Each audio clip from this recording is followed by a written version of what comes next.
you see the men sitting. Then you see the men submitting. Make the men sit down. Submission says they surrender to the will of another. They acknowledge that Jesus has what they need. In order to receive from God, you got to submit yourself and know that Jesus has what you need.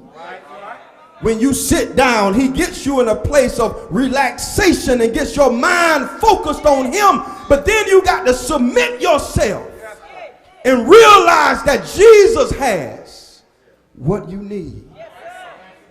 They acknowledge, the submission says they realize they cannot rely on themselves. And I tried that. I tried running from preaching for a long time. I ran till running ran out, and I ran out of all kinds of shoes and clothes and everything. I just didn't want to go. But I had to find myself at the point to say, I don't have anything without him. But he has everything I need. Submit yourself, knowing that the all-sufficient Jesus has everything you need. Is there anybody here know that he's all-sufficient? He's sufficient in the morning. He's sufficient at noonday. He's sufficient late at night. Is there anybody here who knows he's sufficient? First of all, in the text, you see men sitting. Secondly, you see men submitting. But then third of all, in the text, you see the master serving.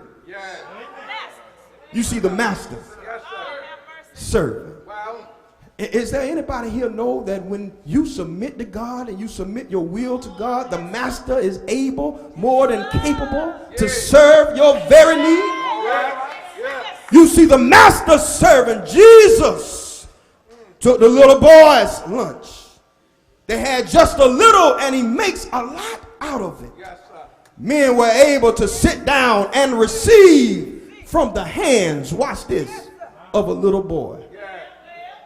Men were able to sit down and receive something from a child. Isn't that something? Knowing that men are looked at to be the providers, looked at to be the protectors, looked at to be the one who has everything that children need. But the text suggests that we can learn something, we can gain something, we can get something from the hands of a little boy. And so many times in church we miss out on that because we got so many children that got so much to share, but we shut them down because we don't think that they ain't old enough, they ain't went through nothing, they ain't spins, they ain't got no spin. Sit down over there, which really suggests that somebody else should be sitting down and they should be getting up because they got what we need. Don't you remember when Jesus says that the children should lead you? The children can show you something.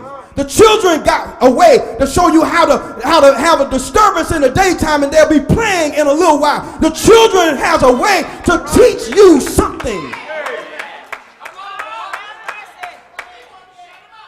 The master serving, he takes a little boy's lunch. Now watch, the men are sitting down, the little boy is standing up, and he takes something that the little boy had. Now he looks at the crowd. Jesus is the master. He already knows, he's already assessed the situation. He's already looked at the crowd. He knows that the men are in need of something, and because of his compassion, he looks and says, hey, the men, they need something. These people need something. They need me to do something for them. But before I do that, put them in a position to receive. And then as they submit their will to him, he tells his disciples, go and assess the crowd and see what you see. And when they went out, they saw some stuff, but they didn't see like Jesus saw. They saw some stuff, but what are they among so many? We ain't got enough money to feed all these folks. We got to change how we think. And the way the church think now, we sometimes we have some stinking thinking. Some stinking thinking. We don't think like Jesus thinks. And so since we don't think like the master thinks, we don't get to where the master would have us to go.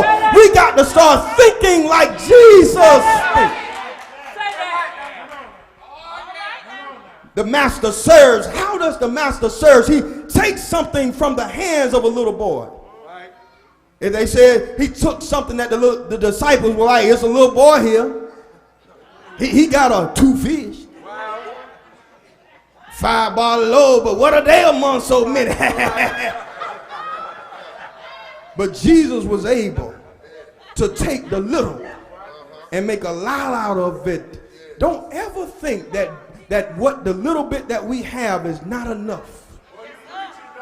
When you have a little bit, you got to give it over to Jesus, and Jesus is able to multiply what you have. Watch what happened in the text. The text says the little boy had a lunch. He gave it to Jesus. And when he gave it to Jesus, notice what Jesus does. Jesus takes it and breaks it. Is that not the text?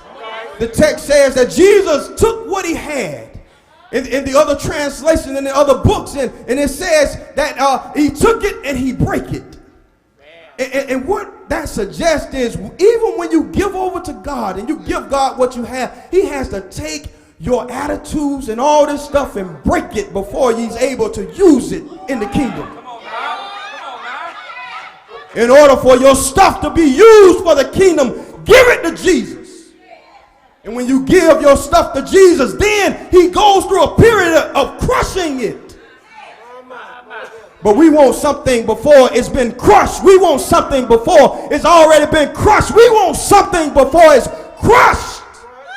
But in order to receive something from Jesus, you got to give it to him. And then he takes it and breaks it. Takes it and breaks it.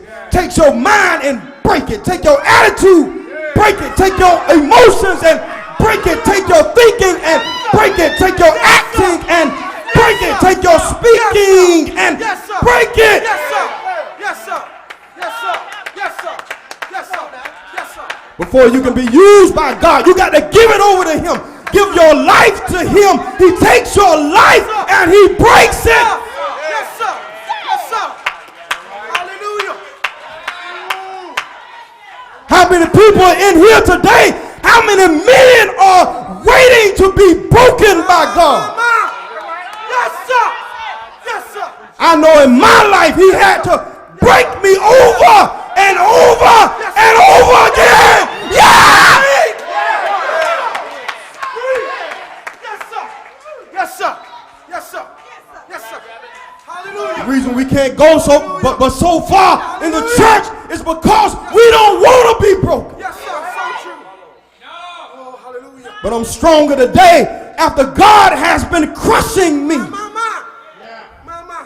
I've been going through his crushing. Oh, hallelujah. Hallelujah. Remember the scene at Gethsemane with the olive, and the olives were good as an olive, but when the olive went through the crushing, it was able to be used for healing. It was able to be used for cleaning. It was able to be used in more ways than one. Are you willing to be used in more ways than one?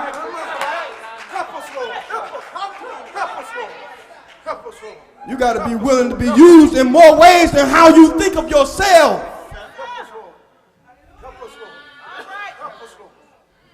When the men sit down,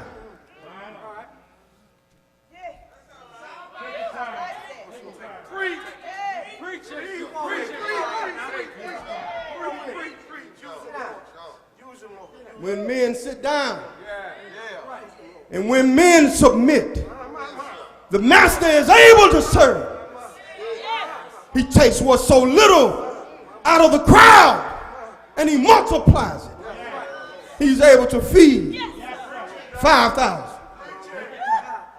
And if he's able to feed 5,000 then, he's able to feed 5,000 now. I dare not to hold your line.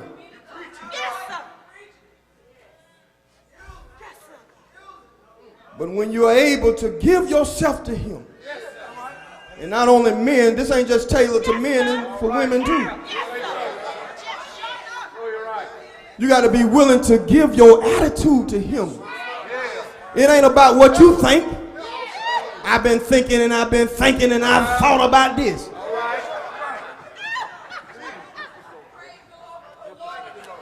when the men sit down. And when the men submit, the master is able to serve.